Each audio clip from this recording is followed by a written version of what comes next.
I'm Sergeant Casper. You have received and read the press release. Prior to this crime, the doctor whose names appear on the fraudulent prescriptions had reported to the DEA that his DEA number was compromised, and he suspected a pain management clinic in Miami. He received an additional DEA number. This fraudulent script crime ring had a Cuban ringleader, Pedro Alcantara, several recruiters, and runners, primarily of Cuban descent. The runners, who were paid to use their personal information on the prescriptions, entered these pharmacies in a 3-month period with identical prescriptions, 180-count 30-milligram roxycodone and 30-count 800-milligram ibuprofen. Occasionally, there was a Xanax script. All prescriptions were paid in cash. The recruiters collected the pills from the runners and turned them back over to Alcantara. We know some of the pills traveled out of state. The majority of them stayed local. In 2011, in Sarasota County, there were 91 oxycodone overdose deaths. Pedro Alcantara is charged with conspiracy, trafficking in an illegal substance over 28 grams, which carries a 25-year minimum mandatory sentence. At the time of this crime, PDMP was in its infancy as pharmacy profiles were being uploaded into the program. PDMP was crucial in identifying the scope and the location of this crime and confirming that the compromised DEA number was not being utilized any longer. PDMP continues to be a necessary and critical tool to assist our unit in fraudulent prescriptions. Any long-standing pharmacy in our community should have identified the red flags. When a sudden influx of Spanish-speaking patients with the same descent, age range, identical prescriptions, an unfamiliar doctor name, let alone a sudden stop in the prescriptions, should have at least called the sheriff's office. Legitimate pain patients should be outraged. Investigator Lynn Thompson was the lead on this complex investigation. Arrests have been ongoing since mid-2012. Investigator Thompson's outstanding penchant for detailed work in this long-term investigation has led to a successful conclusion with the arrest of Alcantara. Throughout the investigation, several members of the Sheriff's Office assisted, to include not only detectives from our own diversion unit, but detectives from intelligence, investigations, fugitive apprehension, and forensics. We've been working closely with the State Attorney's Office and the United States Marshals Service Regional Fugitive Task Force was instrumental in locating and arresting Alcantara on the east coast of Florida. The investigation is still ongoing. Although there has been 61 arrests, we still have several outstanding warrants. If you have any questions, I'd be happy to answer them for you. How were you all able to identify Pedro Alcantara as the ringleader? He was actually identified through investigative leads that Investigator Thompson worked very diligently on. There were several trips to Miami, and that culminated with a latent print confirmation hit. Have you guys normally seen drugs, like prescription drugs, coming up from the South? Well, these aren't coming up from the South. These prescription drugs were in our own community. As far as the crime, the original compromised DEA number starting over on the east coast of Florida in Miami, that took some investigation that Investigator Thompson had to diligently go through and find out how did it come from Miami to Sarasota. And that took quite some time. Any idea why they picked Sarasota? Does he have ties here? At the time, he was living here. At the time, Alcantara was living in Sarasota County. All of the defendants lived in Sarasota County at that time.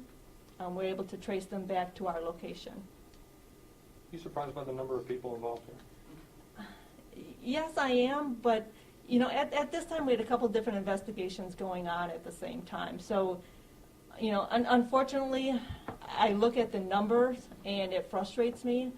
We try to get out there and, like Wendy said earlier, with the prevention and the education and educating pharmacists, and we have many great pharmacists out there that work with us on a daily basis and contact us.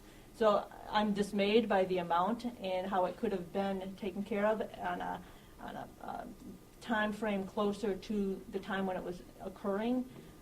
However, my main goal is to move forward from this and to continue to use PDMP and the tools that we have and the communication that we have here at the Sheriff's Office. Yes. Do you guys have a talking to those pharmacies? You were saying that there should have been some red flags come Yes. up. How do you deal with that here locally?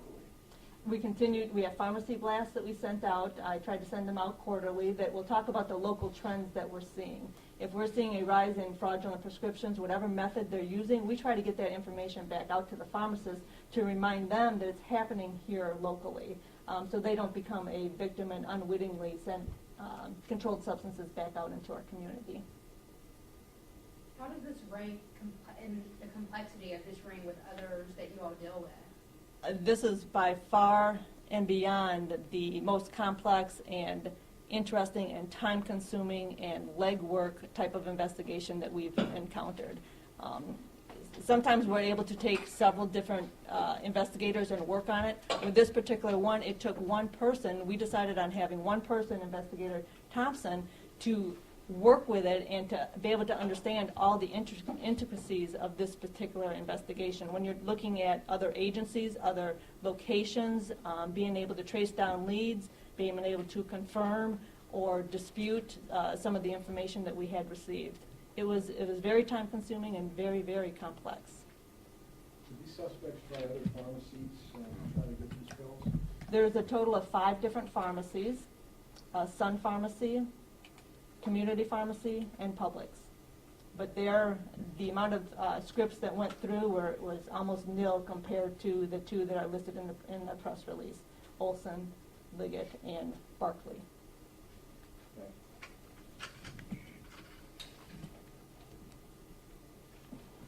Any idea who he was selling these to? I mean, was he just dealing them on the streets, or was he using these, or was it pain clinic? Investigator Thompson, are you able to address that question? We know through the investigation that he was selling them to drug dealers who were then either selling them or sending them off to other locations. Can you guys talk about, obviously there's still a big market out there for pain medication, right? Yes, sir. Can you guys speak to that? The market itself, as a community, we need to take a look at addiction, and we need to be able to understand what product is current. With oxycodone right now and back then, there's still a market for it. But whether it's oxycodone or whether it changes to hydrocodone, methadone, heroin, crack, methamphetamines, we need to understand that is out in our community, and we need to take a look at how we are going to resolve that issue and prevent that, educate that, and bring our children and our young people in our community up to understand what the dangers are in those substances. Any idea why it stopped after you said 3-month period? Yes, there was an arrest of one of the recruiters, and once that arrest was done, it stopped. It was done. At that particular time, it took us some time before it came to light the scope and the magnitude of the particular event that had occurred. If you don't have anything further, Sheriff Knight will make just a couple Do comments. you guys have anything? I just want to tell Debbie, thank you. I think a couple of you asked a couple of good questions about, number one, the pharmacies. And it is shocking that 2 pharmacies are the primary pharmacies here. And so, we're here in law enforcement, and you heard the sergeant talk about that we do a lot of education for prevention, and we work with the pharmacies all the time with this unit. And so even though at the time of this incident, when this was occurring, there was no prescription drug monitoring program, but you got to kind of ask yourself, if you're a local hometown pharmacy, if you're servicing that community and you know the people coming to your pharmacy, you know the doctors in that community, should there not have been a red flag by these two main pharmacies about a doctor who's not from this area, about the amount of scripts coming into that pharmacy by individuals who aren't from this community, who they're supposed to be serving those families. And when they do that, they're diverting that oxy or that drug, which is needed by people for legal purposes. They're diverting it away from those people. And you'll hear now at times where people who need those drugs are having a hard time getting it because we have certain pharmacies that want to turn a blind eye to an opportunity to do what's right. And what it really boils down to is it's the bottom line in their income. And when that many people come in from a same doctor with that many scripts of that background of persons they're seeing in these communities, which is unusual in their hometowns, they know the people there paying cash. Those two pharmacies, I got to believe, had to know better. And the reality of the fact is they really don't care. They just want to make money for their pharmacy.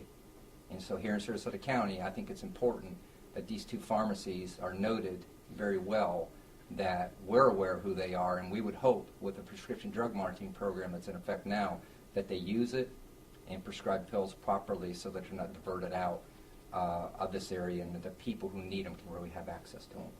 And so it's very disappointing that you have what you would hope would be a medical provider or somebody who's responsible for somebody's health doesn't have the fortitude to do what's right.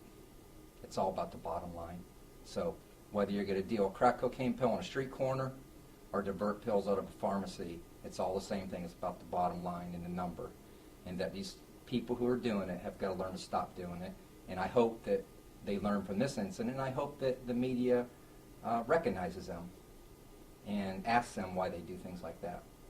And that, you know, maybe they want to turn a blind eye and say they didn't know. That's easy to do. But they have a responsibility for people because they're providing the addiction problem. That's why we have our crime rates going down, because we've cracked down on this here in Sarasota County. But they got to recognize is that they're not helping people what they're really supposed to be doing. They're creating addiction for other people. And that's sad. That's a sad commentary. So local hometown pharmacies, the mom and pops, have a responsibility to have the ethical values to do what's right. And so hopefully these two pharmacies in the future will do what's right and that they've learned from this. But we'll see. That's their decision, how they operate their business. So. Did you speak to them at all, your agency, and did they have any reaction, or did you? There's nothing legal you can do, really. But really nothing legal. You're exactly right. There's really nothing legal you can do about it. You know, there are business people, they're grown adults. You would hope that a police agency or law enforcement agency would have to speak to them about ethical values. But at the end of the day, I would say the bottom line is more important to them than being ethical. And Lynn can answer that question about. Go ahead. You want Lynn? Directly. Okay, sure. Yes, they were spoken to quite extensively, and they felt that they provided due diligence on checking the prescriptions. So we're further investigating that angle. And I think I'll add to that also to put everything in context, because I know you had asked about how many pharmacies were involved. Publix Pharmacy had one script. Community Pharmacy had 5. And Sun Pharmacy, I believe, 4. And I don't know if you want to mention the good job that CVS did. Yes. And before I mention that, Olson Liggett passed 110 scripts in that short amount of time frame. Barclay passed 104 scripts in that short amount of time frame. Now, before any of this began, if I go back to July of 2011, there was one fraudulent script that came in from Miami to CVS. CVS filled that script. The next day, this group came back. CVS immediately said, that's suspicious, we're not filling it. And at that point in time, we believe this organization regrouped, was able to get 400 fraudulent prescriptions written on counterfeit-proof paper, and then went back out into the community and kind of checked out the pharmacies to see where could they go. And they honed in on Olson and Barclay. And obviously they were successful there when you talk about passing triple digits with pharmacies, with those kinds of prescriptions. So that puts everything back into context.